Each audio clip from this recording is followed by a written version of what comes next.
Hello there. My name is Kate Gibson, and I'm the program manager for the Bill Lane Center for the American West. We're excited to welcome you to today's virtual author talk with Traci Bliss on her new book, Big Basin Redwood Forest, in conversation with Paul Nauert. Traci Bliss was an award-winning education professor when she made a life-changing decision. She retired early to unravel the real history of Big Basin, California's first state park. Traci holds a BA, MA, and PhD from Stanford and an MPA from the LBJ School of Public Affairs at the University of Texas at Austin. Paul Nauert is a PhD candidate in history at Stanford, researching human and environmental change in the modern world from the local to the planetary scale. Through a comparative study of post-World War II occupations in Japan and Germany, Paul's dissertation examines how American global power shaped trajectories of climate change and planetary politics of climate injustice. Today's event will begin with a conversation between Traci and Paul on the book. After this, in the last 15 or 20 minutes, the speakers will be taking questions from the audience. Please use the webinar's Q&A function located on the bottom bar to submit your questions throughout our webinar. If you would like to purchase Traci's book, you may use the code BILLLANE to receive a 15% discount. This code is valid starting this Saturday, January 22nd through January 31st. More information will be placed in the chat. Live captioning is also available for this event.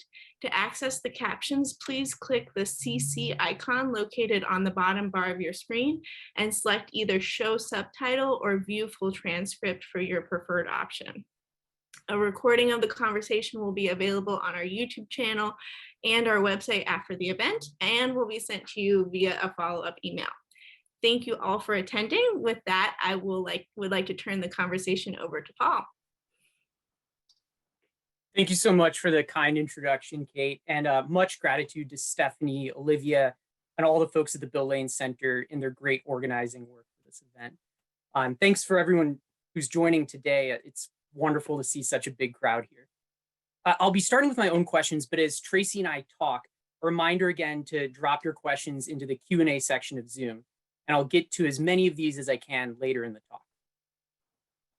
All right, so without further ado, I'll dive right into questions. Traci, in a recent interview with the San Mateo Times, you said, quote, "Saving Big Basin, an unparalleled movement, could not have happened without the Stanford community." Could you set that stage, elaborating? Yes, I am really eager to do that. Could I have the first slide? I begin with a map to show the three counties surrounding the park, which is to your lower left. San Mateo County in the north, Santa Clara County to the east, and Santa Cruz County to the south.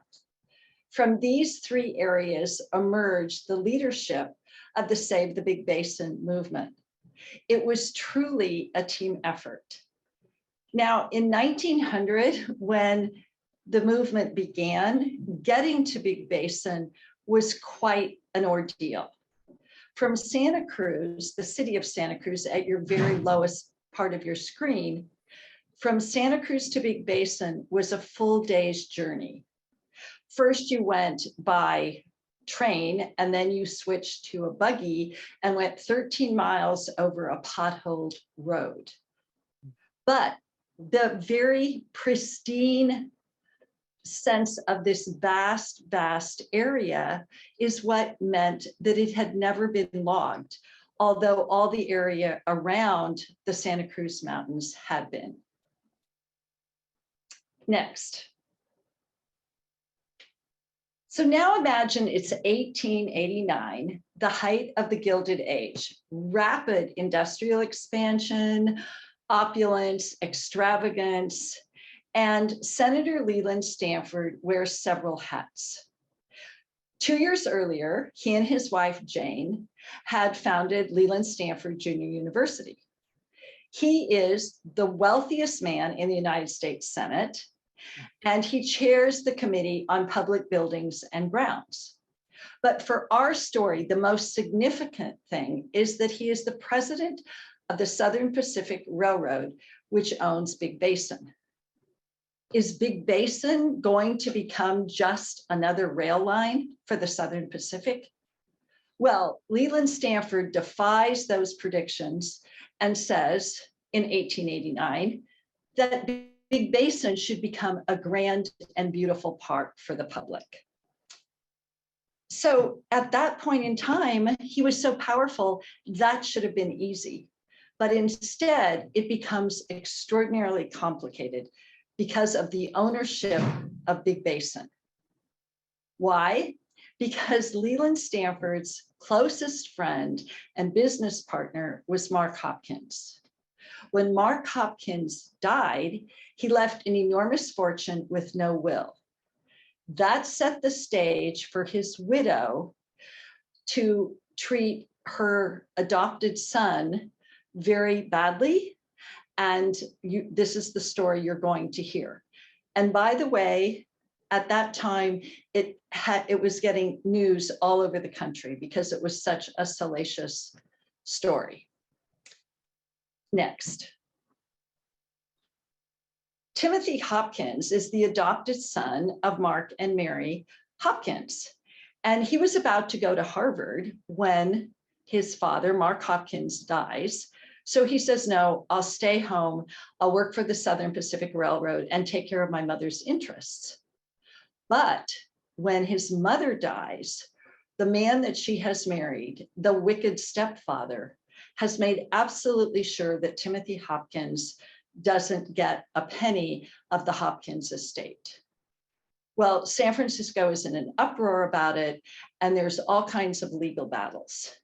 Thanks to Leland Stanford helping out his protege, ultimately, Timothy Hopkins, in an out-of-court settlement, gets one thing, and it's the one thing that he totally wanted: title to most of the Big Basin land. So over the next few years, he is very, very careful with the land, and he only lets one person to have access to it. And that's a Stanford professor who he totally trusts.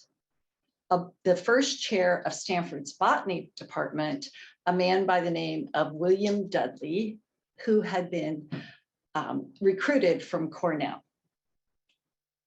Next. I love this slide, very hard to find. And this is Professor Dudley. He's the man with his pants rolled up, and he is leading Stanford's first graduating class in 1892 on a field trip to the Redwoods. And here they are having a great time frolicking in the San Lorenzo River. Dudley becomes just absolutely enamored with Big Basin. He's doing all this topographical research, but within 5 or 6 years, he is considered the world's expert on Big Basin, but there's not a lot of competition for that role. But most importantly, he is the editor of the Sierra Club Bulletin. And at that point in time, the Sierra Club has lots of very powerful members, and he is continually telling them about the importance of preserving Big Basin. And his articles get reprinted in the San Francisco papers, in the San Jose papers, and he's slowly building what you could say a lot of commitment to this idea. And he's a close friend with the president of the Sierra Club, John Muir, but John Muir is spending all of his time focused on Yosemite. Okay, when Leland Stanford dies in 1893, Timothy Hopkins is actually next to Jane Stanford at the reading of the will.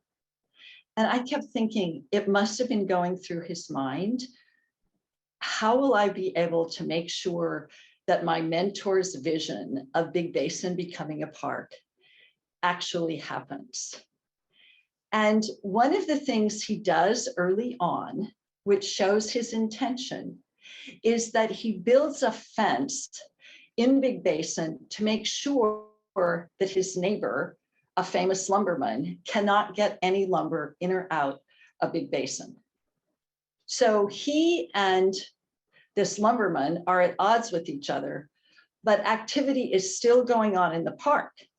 And that activity is that Dudley is taking group after group of Stanford students to Big Basin to help him do maps, to make trails, and they call themselves the Stanford Outing Club. Next.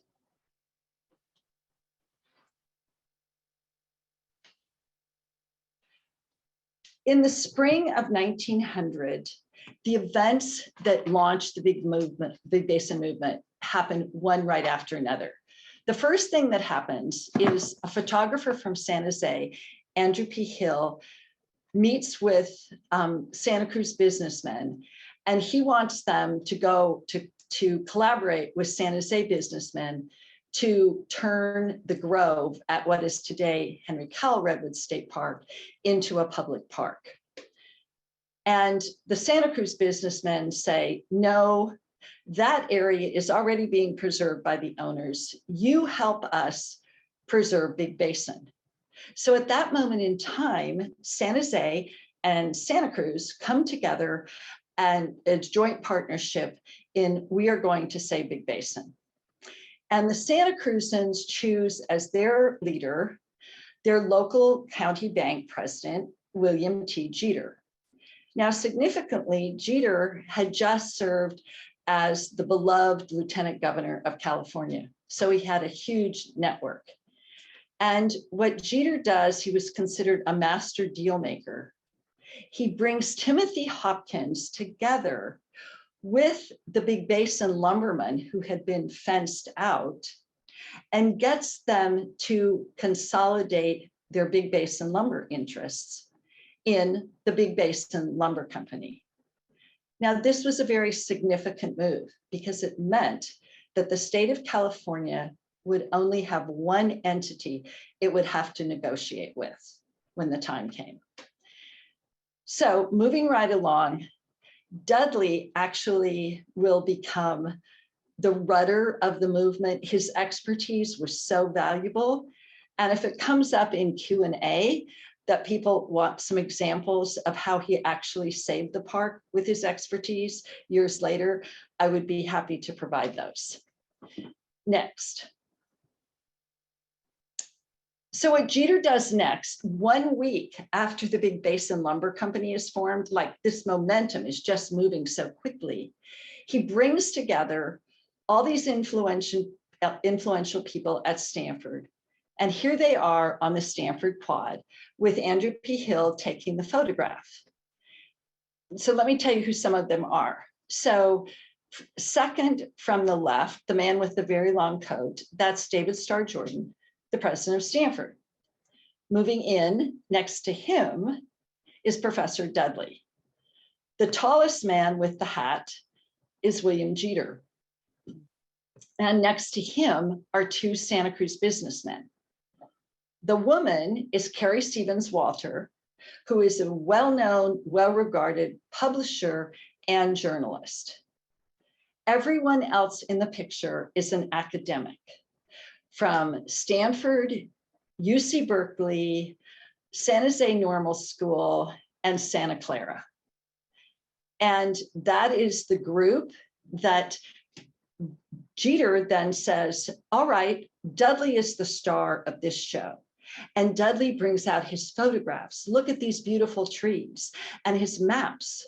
Look at how close the lumbering industry is getting to the edge of Big Basin.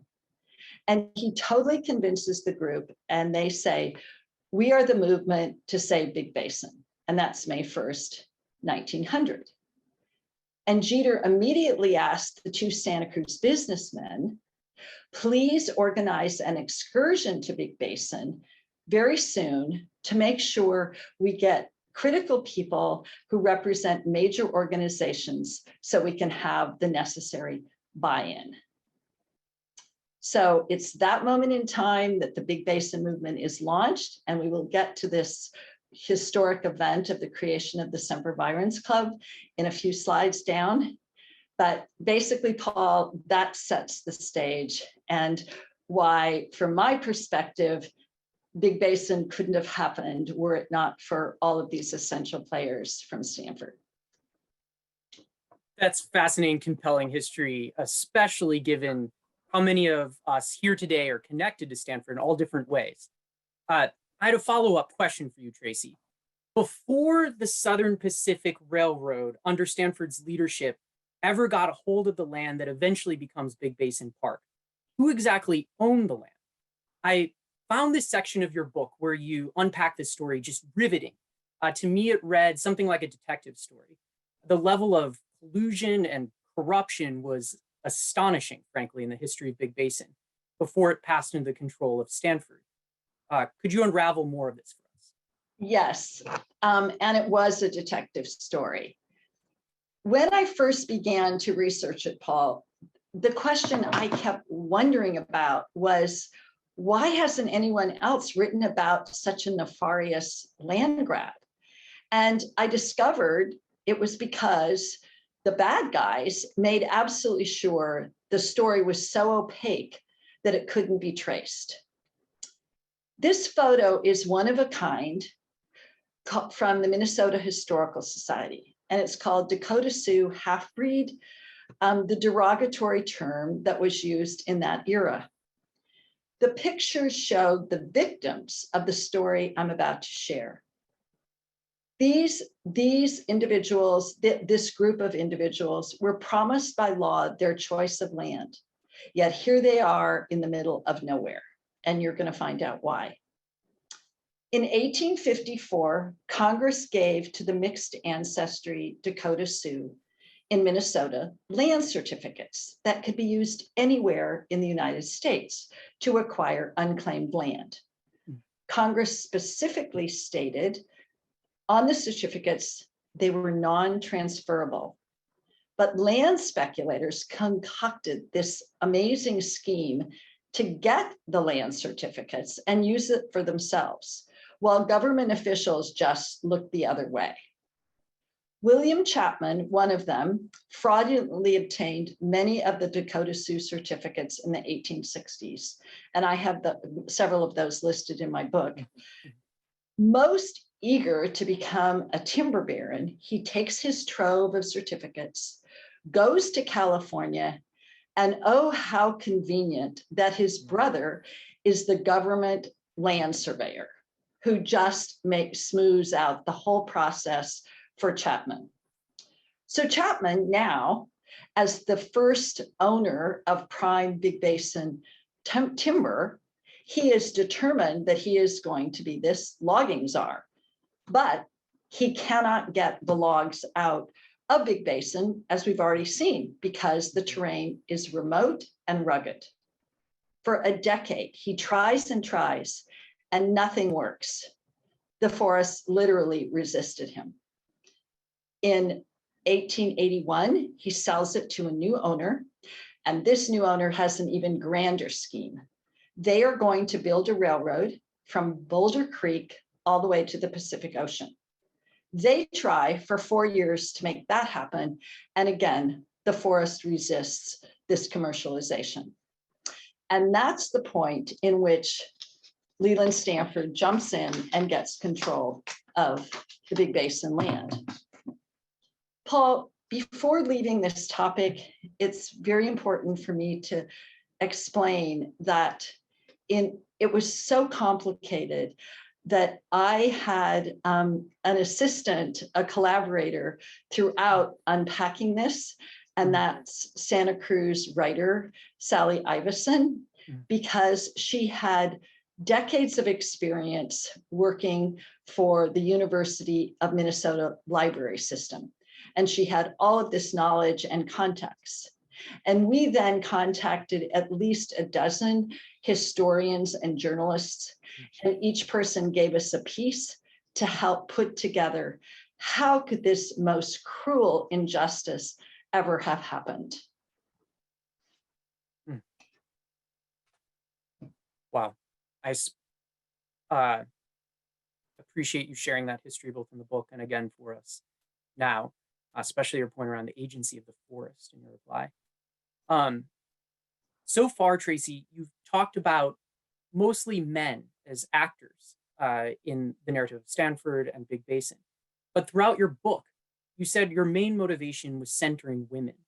Recovering the role of women activists so ahead of their time was one of the most inspiring parts of this book to me, as someone who's both worked on women's history as well as environmental history. You brought in the story to include many more actors than just a few men, like A.P. Hill, for example, who've long overshadowed the historical memory of Big Basin before your research and book. Can you please tell us more about the role of women in the groundbreaking history of how Big Basin became a park? It's such a fun story to tell. So at the beginning of the 20th century, the Calaveras giant redwoods, the giant sequoias, as opposed to our coastal redwoods, they were hugely popular, attracted people from all over the world. And when the San Francisco club called the California Club, when this club got wind that the Calaveras big trees were probably going to be eliminated and where a sawmill was going to be put in, they immediately mobilized.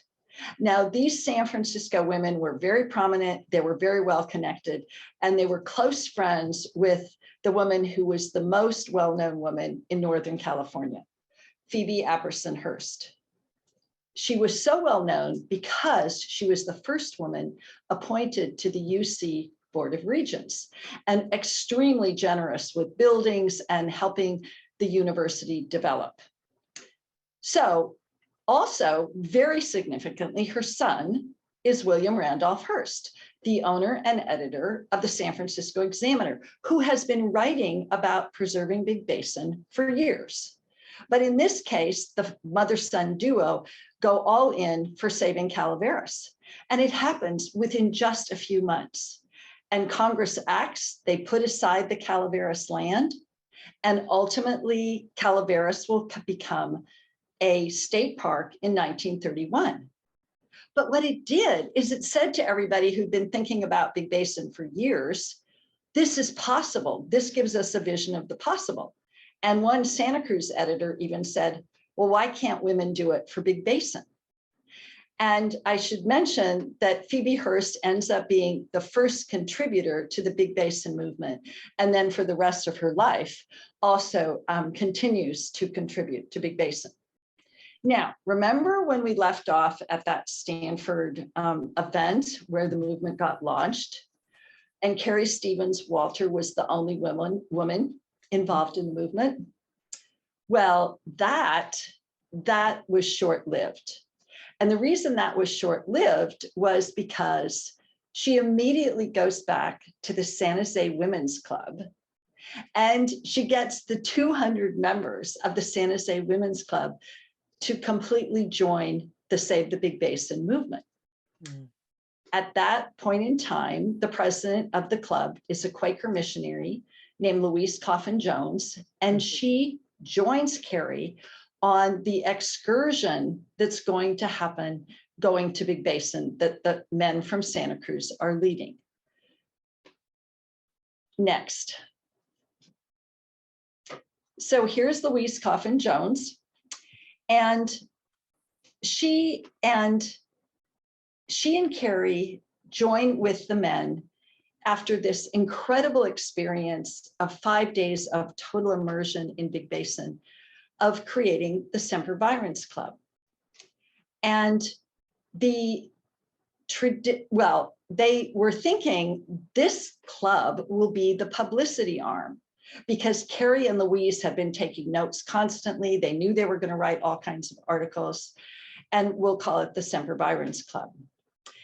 And that actually became the name, and the leaders from Stanford, Dudley and Jeter, said, that's great, because it was so much more engaging than the Big Basin Save the Redwoods movement. Mm-hmm. So that's how the movement got the name Sempervirens, which is the botanical name for the coastal redwood and means evergreen or ever flourishing.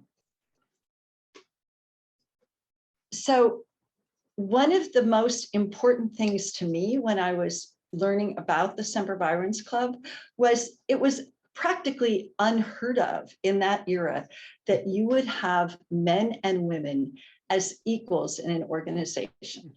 But for the Sempervirens Club, they absolutely were.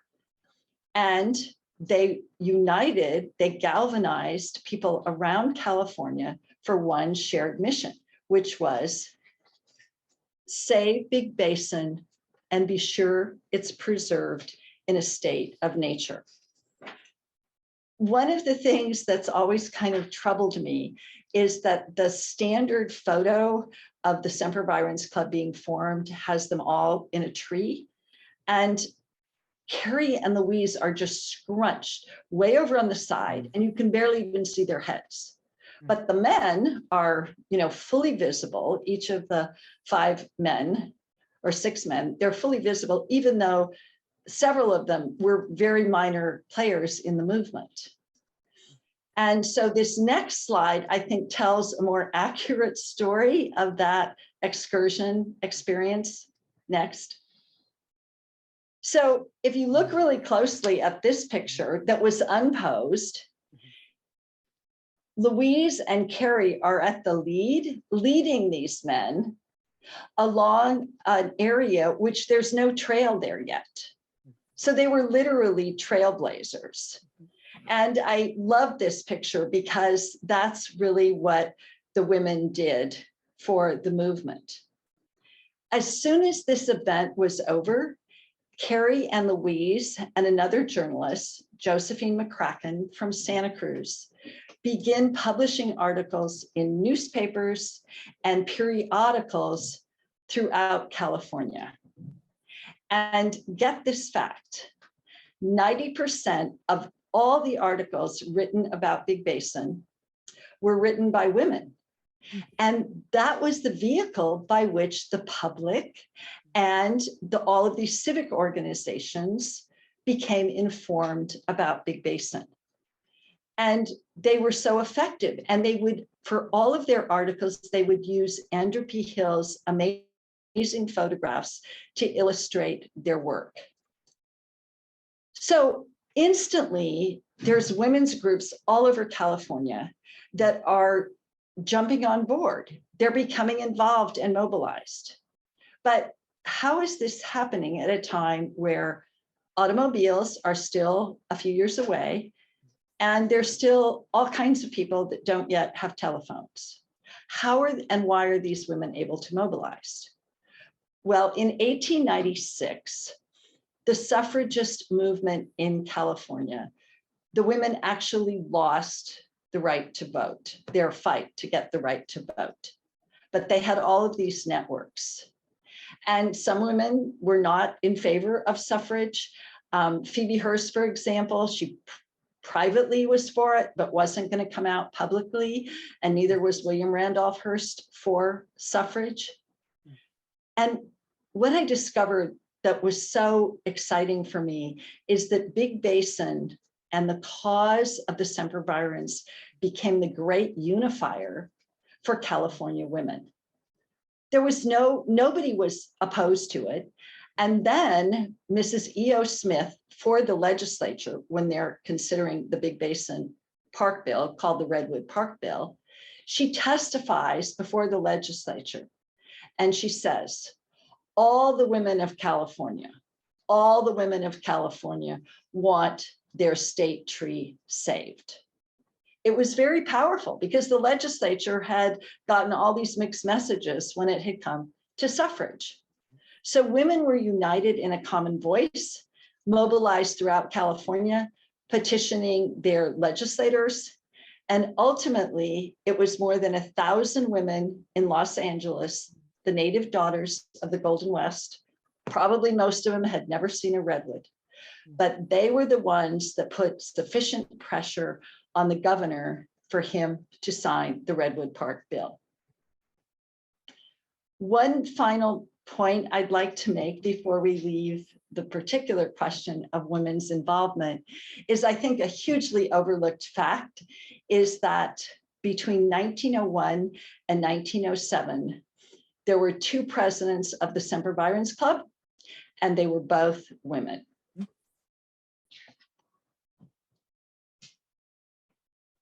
All right, for my next question, I want to shift gears and talk a little bit about historical craft. Your book, Traci, to me is a remarkable achievement on so many levels, and especially the rich grounding in evidence. As someone who's wrestling with a bunch of different sources and writing a dissertation currently, I'm really in awe of your work. By my count, you drew on 20 archives, oral histories, object history, close reading of landscape, and many, many more different types of sources. Tell us how you sorted through all of this wonderful material to build a compelling, clear, and concise narrative. Well, thank you for such a huge compliment. My goal right from the beginning, because there was one narrative that was always being published, and then there was the narrative that I'd heard from family members, and I was trying to figure out what is the true story. So for me, I wanted to understand the values and the motivations, and especially the skill sets that each individual brought to the campaign. And I could have never done that even 6 years ago, because what has revolutionized the way we do historical research is having digital newspapers available, digital newspaper archives. This was very exciting to me to have such a wealth of information that I could really track things down and really look at each individual. However, it was also totally overwhelming, Paul. I mean, I just went hundreds of articles. So what I did is I hired a research consultant, and he spent at least 1.5 years organizing all the topics for me, in piles, piles, piles. I'm one who likes to work with hard copies. And he just organized everything for me. And then I could go through and cull everything to what was most relevant. From there, I created individual biographies of at least 16 different people. And the most important fact I can say there as a scholar was to absolutely make sure, even when they were husband and wife, that there was no cross-contamination, that I looked at each individual absolutely separately so I could understand what they contributed, or he or she contributed to the movement. And that gave me such a great appreciation for how many skill sets were necessary, not just to create Big Basin, but to sustain it. It really was an extraordinary team effort with so many skills being brought into, into the part of that. So there was one aspect of the research that totally stumped me that I absolutely did not expect. I was getting such great information about women from society columns in these rural newspapers and all these new sources that were available. But I could not find, despite how hard I looked, I could not find photographs. Well, I had to show who these Victorian women were for it to be credible. I mean, who were they? If they were so important, who were they? What did they look like? And the Surrey Sioux Academy at San Jose State University came to my rescue. Their historian, Charlene Duvall, she's an absolute expert at finding the unfindable. And thanks to her efforts, every woman who is significant in the movement has a very compelling picture in my book. And you just saw one of those, and most of them have never been published before. And you just saw one of those when I showed you the picture of Louise Coffin Jones.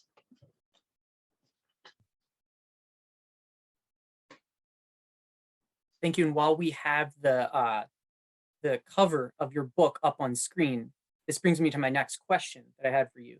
I thought it was wonderful, Traci, that you added Redwood Forest explicitly to the title. But can you tell us a little bit more about your choice of this particular title? Was it because outside of the Bay Area, some folks may not know that Big Basin is a forested area, since its name doesn't necessarily suggest that? Let me just say that, by the way, the bottom of this, the cover of the book, is a incredible oil painting by A.P. Hill, done in 1915, and it was done it was commissioned by the McPherson family, and their descendant is our local supervisor. So that picture is so very, very special. I think that having forest in the title to let people know Big Basin really is a forest is a byproduct, but it wasn't what motivated me. I was motivated completely by historical accuracy. When the Sempervirens had their extraordinary victory and were able to get the legislature and governor to commit to Big Basin, it was very specific. 25 that they were going to get 2,500 acres of prime redwood forest. That was what the legislation said. And that's what the Sempervirens wanted. Prime redwood forest to be preserved in a state of nature. So having forest in the title was absolutely essential if it was going to be a historically accurate book. So your reply leads me to a question I had digging in more about your research process and how you see the value of your research for the future of Big Basin. Why was it so important for you to have an extensive epilogue in this book that was grounded so deeply in contemporary interviews? I think there are several reasons, but I don't think it was an option. I was just a few weeks or a couple of months away from the book going to press when we had the horrific CZU fire of August 2020. And I immediately called my publisher and I said, there is absolutely no way that we can go to press with this book without showing people what Big Basin looked like before the fire. And my publisher, the History Press, was extraordinarily generous. They totally understood. So they gave me the opportunity to add 32 colored pictures so I could show Big Basin before, during, and after the fire. So that was the first piece. And here we have, it's just 8 days after the fire began. And here you have a professional tree feller named Bruce Baker. And this was his favorite sign. He would help tourists get pictures there. And he has gone there and he's going to make absolutely certain that this terribly burnt sign, which is really at the entrance of the North Highway 236, for those of you who are into the geography, and he makes absolutely certain that this sign does not get stolen.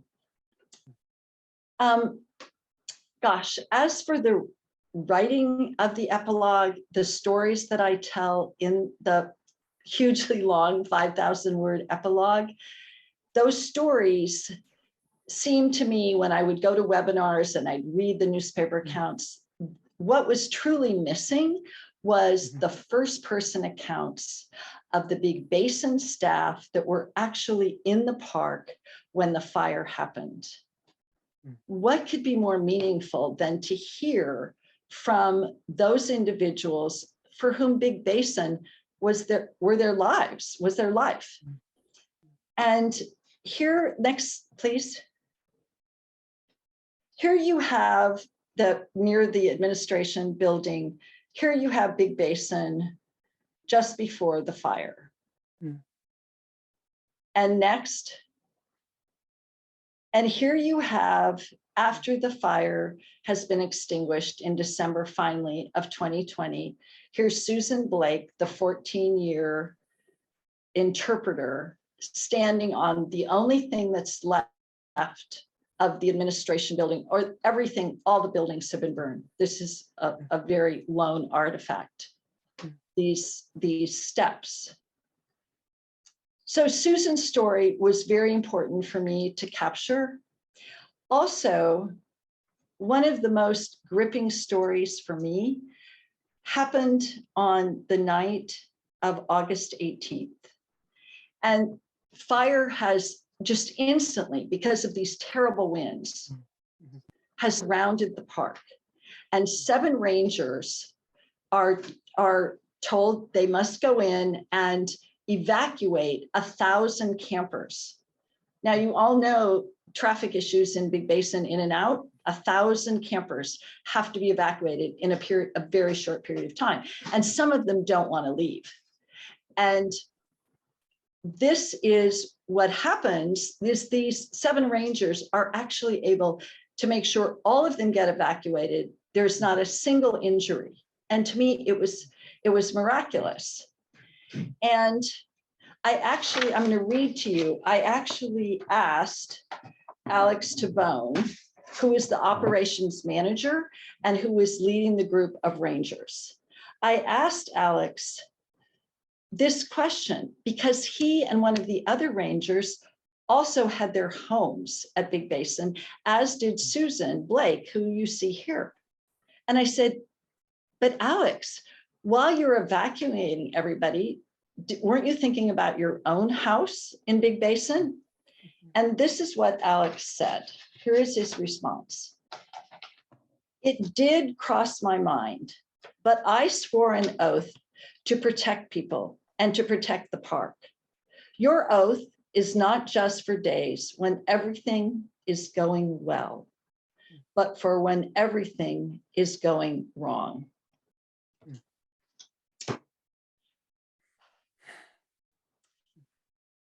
And in terms of research, Paul, there was another reason I felt it was essential to capture this exact moment in time. I was a professor at Idaho State University, and that area is considered the gateway to Yellowstone National Park. So I had multiple opportunities to go to Yellowstone and see firsthand the regeneration of that ecosystem from the severe fire of 1988. That was a fire that burned 794,000 acres. And one of the experiences I had at Yellowstone, I was invited to attend a symposium consisting of scholars and park managers to share their information, to share their issues. And it was one of the most riveting events I've ever been to because of how much both groups, the park managers and the scholars, benefited from one another. And I mean, there has been so little scholarly research on Big Basin. I think part of it is because forest wasn't in the title of much of the literature, but I would love to see going forward for us to be thinking about a symposium on Big Basin that brought together scholars and park managers, very similarly to what occurred at Yellowstone. Just one final point on the research about the lack of scholarship about Big Basin, and there's this huge wealth of opportunities to do scholarship. A classic textbook in some environmental studies programs is called Americans and Their Forests. Americans and Their Forests. And Big Basin is not even a footnote in that book.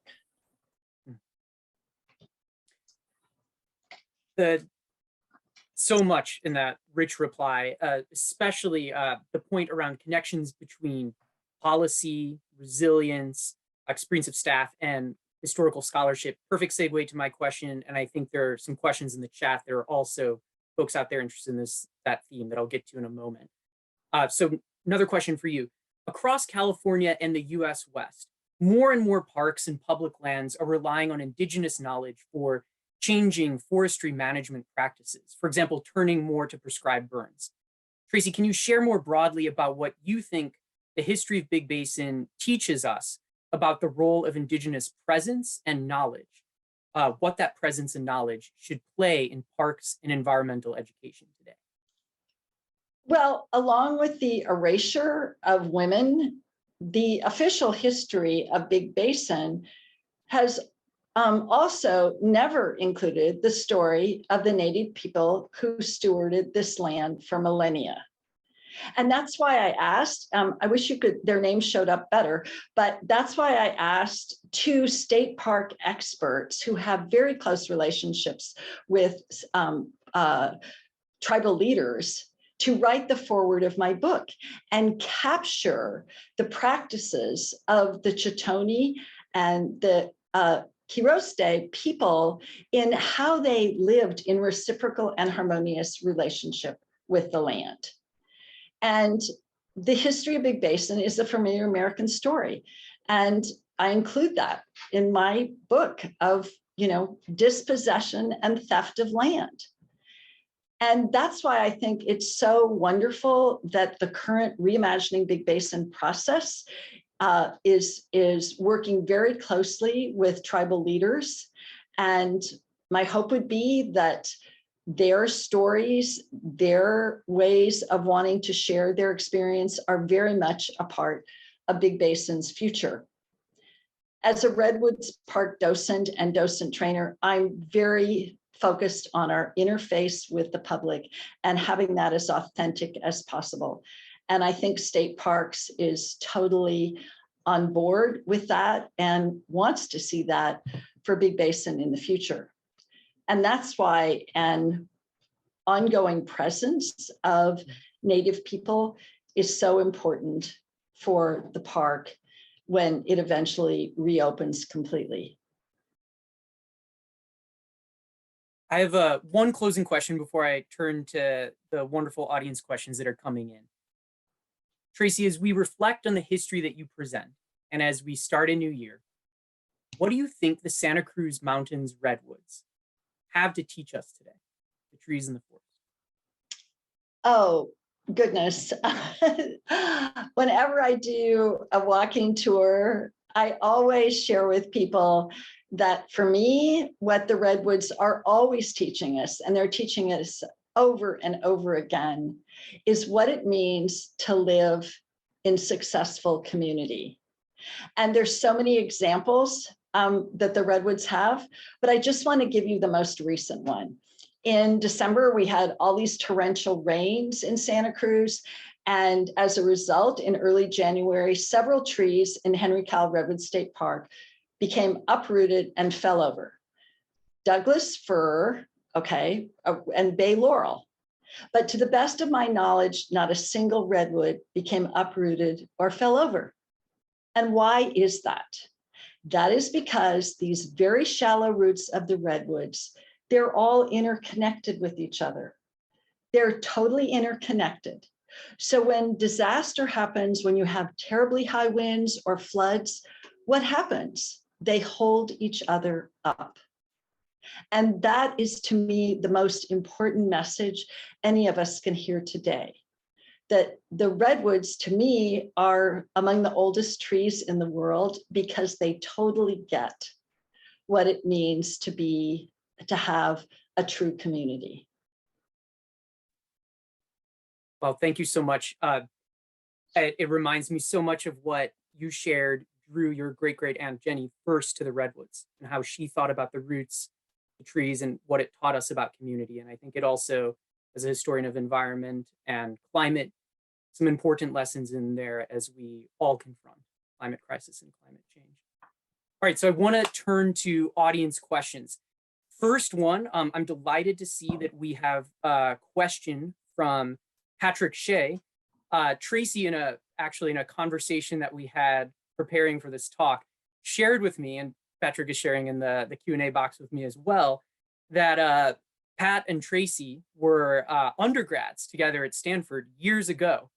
So it's always great to see a Stanford connection that's spanning the decades, and particularly a connection that links both scholarship in the case of Traci's work and policy in the case of Pat. Something Traci also shared with me is that Pat was the director of the Bureau of Land Management during the Clinton administration. So Pat's question for you, Traci, is, since I graduated from Stanford in 1970 and before, I've explored means of building bridges between the academy to the applied world.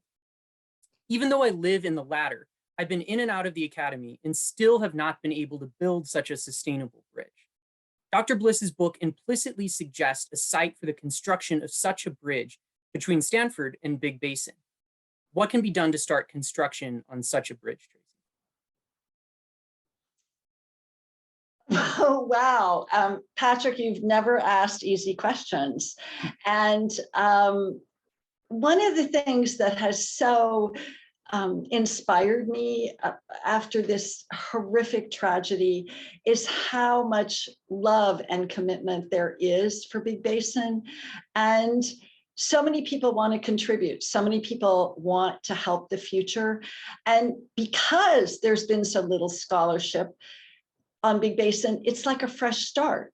And I think the first way to start is to find some people who really want to sponsor a symposium, to sponsor some really good interchange between the Big Basin policy makers and those who are wanting to do or are already engaged in scholarship. Yeah, thank you. And as a follow-up, I must say, major +1 to that. And perhaps Stanford can be the site of that sort of event or summit in the future, given that Patrick and Traci have deep roots in Stanford and in our community. I should also say that Patrick, has been a teacher for the Bill Lane Center for the American West and brings his students for me to give them historic walking tours. That's wonderful to hear all that dialectic through knowledge, experience, and policy. I'm going to turn now to a question from Danielle Conley. Danielle asks, can we hear more about the involvement or role of people of color? Pardon me, another question came in, so it dropped. Can we hear more about the involvement or role of people of color during this time in relation to the movement, if there was one? For example, the exclusion of Black women from women's groups, although women were at the forefront of the movement.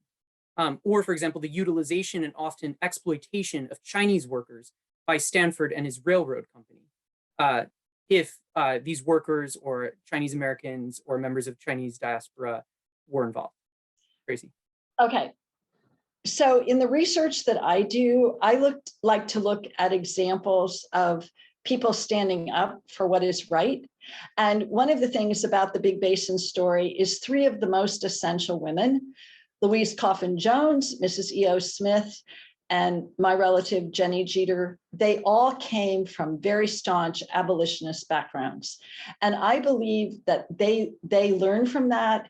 You never give up on what you believe in. So after as soon as the legislation was passed for Big Basin, Jenny and Will Jeter organized a camping trip to Big Basin, and it was very significant.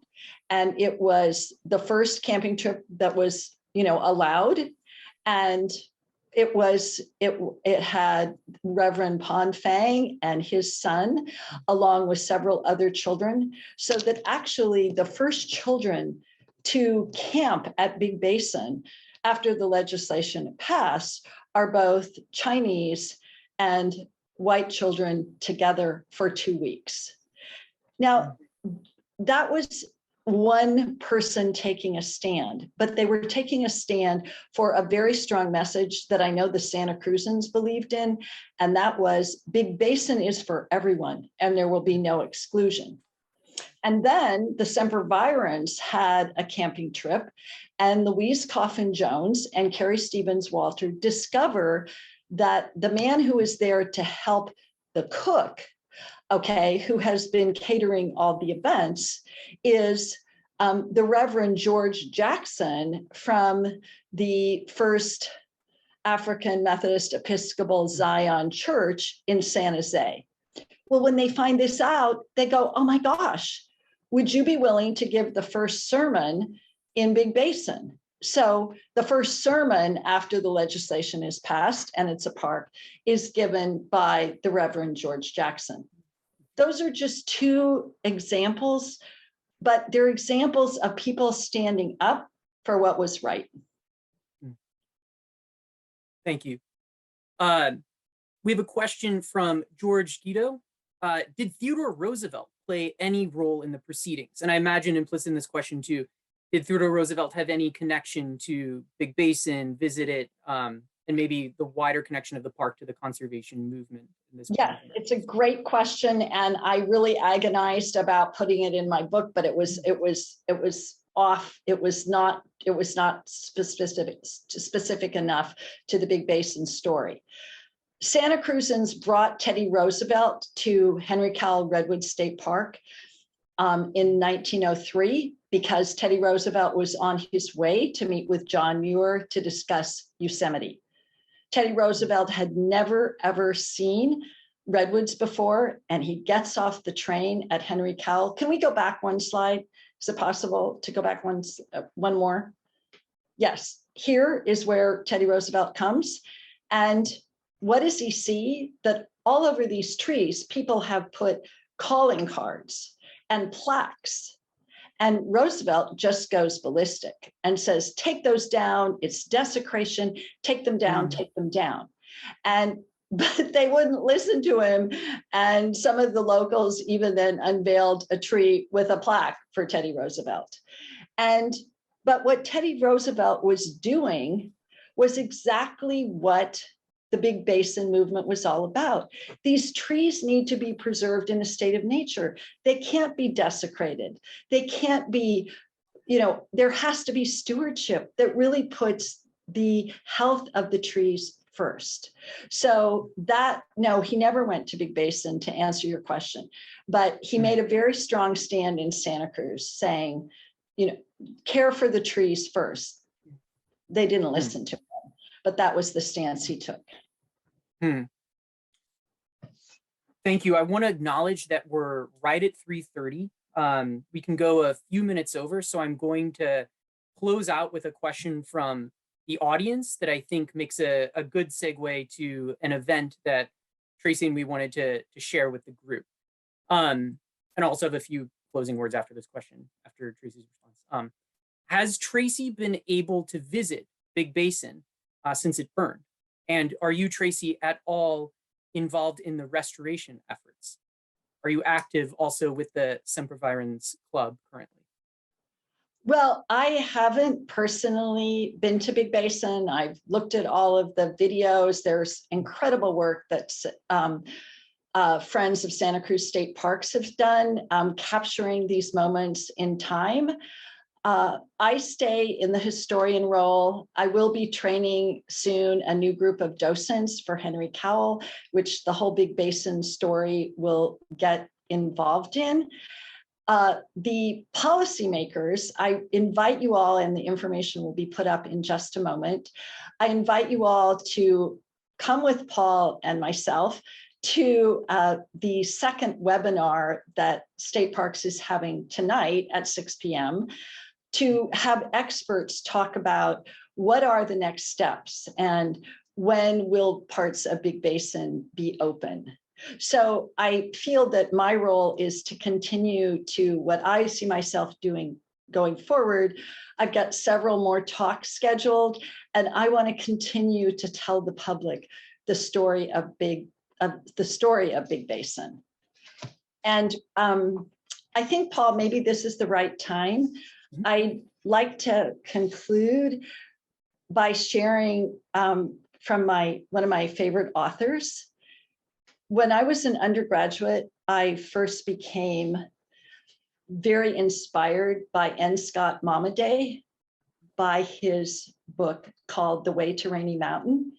And he wrote this book, I don't know if you can see that. He wrote this book, Earthkeeper, in 2020. I think his message speaks to all of us today, everywhere.